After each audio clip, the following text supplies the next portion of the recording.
சாமி படம் மூலமா தமிழ்ல பிரபலமான ஆக்டர் கோட்டா ஸ்ரீனிவாச ராவ் அவர்களுடைய இந்த ஒரு போட்டோ தான் இப்ப சோசியல் மீடியால பயங்கரமா வைரல் ஆகிட்டு வருது.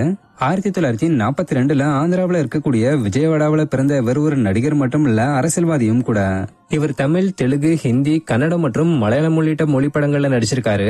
கடந்த 1999 இருந்து 2004 வரைக்கும் விஜயவாடா கிழக்கு தொகுதி சட்டப்பேரவை உறுப்பினராகவும் இருந்திருக்காரு. 1978 தெலுங்குல வெளியான பிராணம் காரிடுன்ற படத்துல நடிச்சது மூலமா சினிமால அறிமுகமான இவர் இதுவரைக்கும் சுமார் 750க்கும் மேற்பட்ட படங்கள்ல நடிச்சிருக்காரு. தமிழ்ல சாமி படத்துல வந்த பெருமாள் பிச்சை என்ற கேரக்டர் மூலமா மக்கள் பலரையும் கவர்ந்தவர். தொடர்ந்து திருப்பாச்சி, குத்து, சத்தியம், கோ, சாமி 2, காத்தாடின்னு இப்படி பல படங்கள்ல நடிச்சிருக்காரு.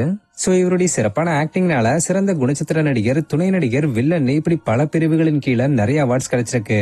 சொல்லப்போனா கடந்த 2015 இவர் பத்மஸ்ரீ விருதும் வாங்கியிருந்தாரு. பட் கடந்த சில காலமாவே வயசானதுனாலையும் உடல் நலக்குறைவு காரணத்தினாலையும் இவரால படங்கள்ல சரியா நடிக்க முடியாம போயிருந்தது. சொல்லப்போனா இதனாலேயே இவர் அதிகமா வீட்டை விட்டு வெளியே வரதும் கிடையாது.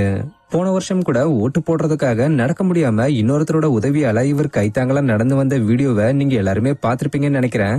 அப்பயே இவருடைய நிலைமையை பார்த்து பலரும் வருத்தப்பட்டு இருந்தாங்க. இந்த நிலையில சமீபத்துல பிரபல தெலுங்கு ப்ரொடியூசரான பந்துலா கணேஷ்ன்றவர் ஆக்டர் கோட்டா ஸ்ரீனிவாஸ் அவர்களை நேர்லயே அவருடைய வீட்லயே போய் சந்திச்சிருக்காரு. அப்ப அவர் கூட கொஞ்ச நேரம் பேசிட்டு போட்டோவும் எடுத்திருக்காரு.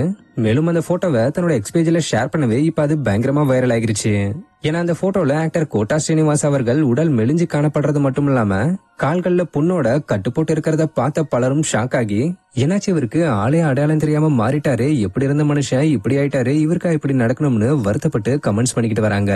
மேலும் சிலர் இவருடைய உடல்நிலை சரியாகி பழைய நிலைமைக்கே திரும்ப வரணும்னு வேண்டிக்கிட்டு வராங்க.